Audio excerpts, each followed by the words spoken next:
Bristol Community College, Mathematics with Dan Avedikian, Math 132, Calculus with Applications, Section 15.1, Problem 13. This is Section 15.1, Problem number 13. We want to find the integral of 5 over x. Well, the way it's written with the variable in the denominator is not going to fit any of our formulas that we have for taking the integral. So what we have to do is write this as 5x to the negative 1 dx. That x in the denominator you can think of as an x to the first power, and if you bring it up into the numerator, that first power becomes a negative first power. Now it fits the format that we have.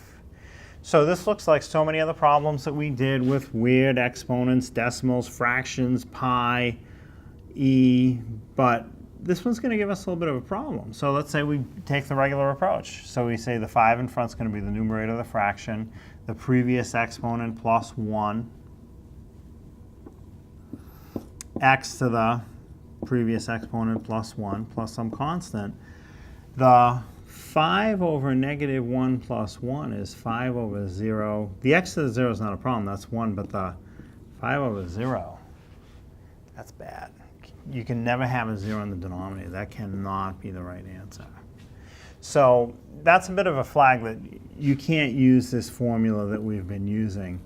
There's a special formula for this one particular case where you have an exponent of negative 1. And if you remember what that is, it's the natural log of the absolute value of x.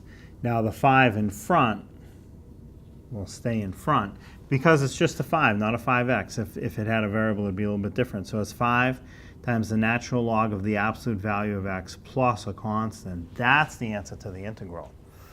And if you do take the derivative of this, the 5 stays in front, you take the derivative of the log of something, you would have the something in the bottom, and the derivative, which should be 1 on top. It's a little more difficult to see than the previous type of problem, but this is the right answer, especially if you don't forget your plus c.